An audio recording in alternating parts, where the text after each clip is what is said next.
Hello दोस्तों, तो आज मैं आपके लिए एक नई कहानी लेके आया हूँ जिसका टाइटल है पाखंड या वैज्ञानिक किसकी हुई जीत। हमारे बेटे का नाम क्या सोचा है तुमने? रात में परिधि ने पति रोहन की बाहों पर अपना सिर रखते हुए पूछा। हमारे प्यार की निशानी का नाम क्या? अंश, जो मेरे भी अंश होगा और तुम्हारा भी। मुस्कुराते हुए रोहन ने जवाब दिया, बैठी हुई तो हो, बेटी हुई तो उससे सपना कहकर पुकारेंगे, वह हमारा सपना जो पूरा करेगी। सच बहुत सुंदर नाम है, दोनों तुम बहुत अच्छे पापा बनोगे। हंसते हुए परिधि ने कहा तो रोहन ने उसके माथे को चूमा। लॉकडाउन का दूसरा महीना शुरू हो था, जबकि परिधि की प्रेगनेंसी का 8वां महीना पूरा हो चुका था और अब कभी भी उसे डिलीवरी के लिए अस्पताल जाना पड़ सकता था। परिधि का पति रोहन इंजीनियर था, जो परिधि को लेकर काफ़ी सपोर्टिव और खुले दिमाग का इंसान था, जबकि उसकी सास उर्मिला देवी का स्वभाव कुछ अलग ही था। वे धर्म कर्म पर ज़रूरत से ज़्यादा विश्वास रखती थी। प्रेगनेंसी के बाद से ही परिधि को कुछ तकलीफ़ें बनी रहती थी। ऐसे में उर्मिला देवी ने कई दफ़ा परिधि के आने वाले बच्चों के नाम पर धार्मिक अनुष्ठान भी करवाए, मगर फिलहाल लॉकडाउन की वजह से सब बंद था। उस दिन सुबह से ही परिधि के पेट में दर्द हो रहा था। रात तक उसका दर्द भी काफ़ी बढ़ गया। उसे अस्पताल ले जाया गया। महिला डॉक्टर ने अच्छी तरह परीक्षण कर बताया, रोहन जी, परिधि के गर्भाशय में बच्चे की गलत स्थिति की वजह से उन्हें बीच बीच में दर्द हो रहा है। ऐसे में इन्हें एडमिट कर कुछ दिनों तक निगरानी में रखना बेहतर होगा। ये भी पढ़े।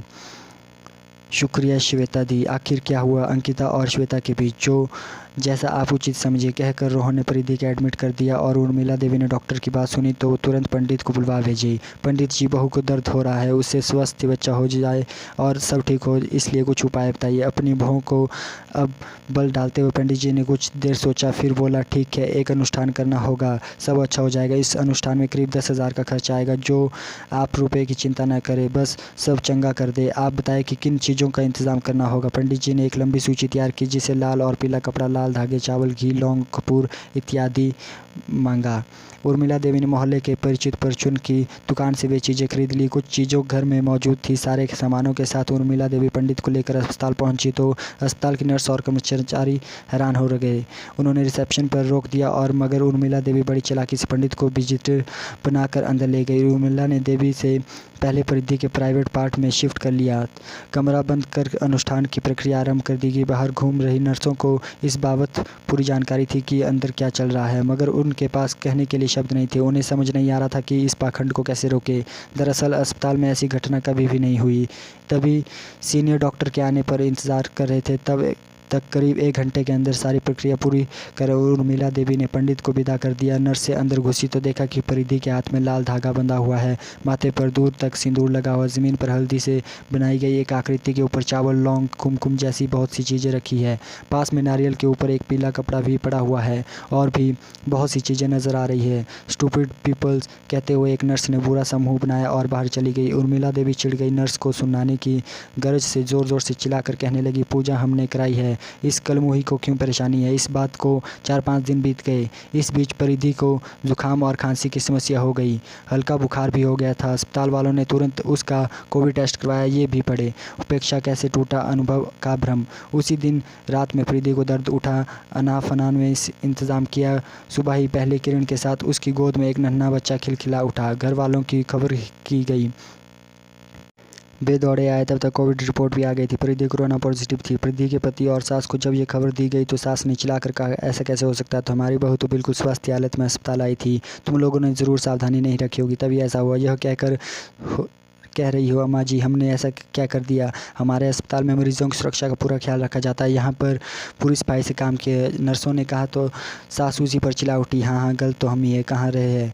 वो देखो, मरीज़ बिना मास्क के जा रहा है अम्मा जी, उसकी कल की रिपोर्ट आई है, उसे कोरोना नहीं है। और एक बात बता दूँ, इस अस्पताल में इमारतें हैं, इमारतों में केवल गायनिक केसेज आते हैं। बगल वाली इमारत कोविड मरीजों के लिए है, वहाँ के किसी स्टाफ को भी इधर आने की परमिशन नहीं है। वैसे भी हम मास्क लगा के और सैनिटाइज़र रखते हैं। ना सुनाओ, कैसा ना सुनाओ, मेरी बहू को इसी अस्पताल में कोरोना हुआ है। साफ़ है कि यहाँ मैनेजमेंट सही नहीं है। यहाँ आया हुआ स्वस्थ इंसान कोरोना मरीज़ बन जाता है। आप तो इस पर इल्ज़ाम लगाना भी मत। पता नहीं क्या क्या अंधविश्वास और पखंड के चौंचले करती फिरती हो। अपनी बहू को देखिए, उसकी तबीयत बिगड़ जाएगी। उसका फीवर अब ठीक है, आप अपने साथ ले जाइए। न्यू बॉर्न बेबी को इस अस्पताल में छोड़ना उचित नहीं है। इस वक्त छोटे बच्चे को कैसे केयर करनी है वो हम समझा देंगे। नहीं, इसे हम घर कैसे ले जा सकते हैं? इसे कोविड है, घर में किसी को हो गया तो इतना तो समझ होनी चाहिए ना आपको। माँ, हम परिधि को घर को घर क्वारंटाइन कर देंगे, बच्चे को कोविड से बचाना वो नर्स बता देगी। नहीं, हम बच्चे को घर नहीं ले जा सकते, खबरदार रोहन, जो तूने इस चक्कर में आया तो। ये नर्स डॉक्टर ऐसे ही बोलते, पर मैं कोई खतरा नहीं ले सकती। पर माँ तुझे कसम है यहाँ से चलना। उर्मिला देवी रोहन का हाथ पकड़कर उसे घसीटती हुई घर ले गई। परिधि का चेहरा बन गया। डॉक्टर और नर्स आपस में उर्मिला देवी के व्यवहार और हकीकत की बुराई करने लगी। लोगों ने उसे मैनेजमेंट को भी उर्मिला देवी के गलत व्यवहार की खबर कर दी। 1-2 लोकल अखबारों में भी इस घटना का उल्लेख किया गया। इस बात को करीब 4-5 दिन बीत चुके थे। एक दिन उर्मिला देवी ने पंडित जी को फ़ोन लगाया। वो पूछना चाहती थी कि आगे क्या करना उचित रहेगा और ग्रह नक्षत्रों के बारे में बुरे दोष कैसे दूर होंगे। फ़ोन पंडित के बेटे ने उठाया। बेटा ज़रा पंडित जी को फ़ोन देना। उर्मिला देवी ने कहा। बेटे ने कहा, पिताजी को कोरोना हो गया है, 1 सप्ताह से ही मौत हो चुकी है। उर्मिला जी के हाथ को फ़ोन छूट गिर पड़ा। खुद भी सोफे पर बैठ गई। पंडित जी को कोरोना था यह जानकर भी वो डर गई थी। यानी जिस दिन पंडित जी धार्मिक अनुष्ठान कराने आए थे तभी कोरोना था। तभी तो परिधि को भी बीमारी हो गई। परिधि के साथ उस दिन पंडित जी के साथ वो तभी थी, यानी अब वो खुद को भी कोरोना की चपेट में आ सकती। उन्होंने गौर किया 2-3 दिन से उन्हें भी खांसी हो रही है। उर्मिला जी ने फटाफट अपना कोरोना टेस्ट करवाया। अब तक उन्हें बुखार भी आ चुका था। हजारीबाग में कोरोना का एक अस्पताल था, इसलिए उन्होंने अस्पताल में जाना पड़ा, मगर वहाँ के मैनेजमेंट ने उर्मिला देवी को एडमिट करने की इनकार कर दिया। एम्बुलेंस में उर्मिला देवी का दिमाग काम नहीं कर रहा था। वो जानती थी कि इससे अलावा यहाँ कोई अस्पताल नहीं है। अब ये तो 4 घंटे के सफ़र के बाद रांची ले जाएगा और वहाँ बेड ना मिला तो 12 घंटे का सफ़र करके पटना जाने को तैयार रहना होगा। हताश रोहन अस्पताल से वापस निकल आया। दोनों जानते थे कि उर्मिला देवी को अपनी करनी का फल ही मिल रहा है। उनकी गलत सोच, अंधविश्वास और नकारात्मक रवैये का ही परिणाम था कि आज बहू और पोते के साथ साथ उनकी अपनी ज़िंदगी भी दांव पर लग चुकी है। अगर आपको ये वीडियो अच्छी लगी तो वीडियो को लाइक कर दे और हमारे चैनल को सब्सक्राइब कर दे। Thank you.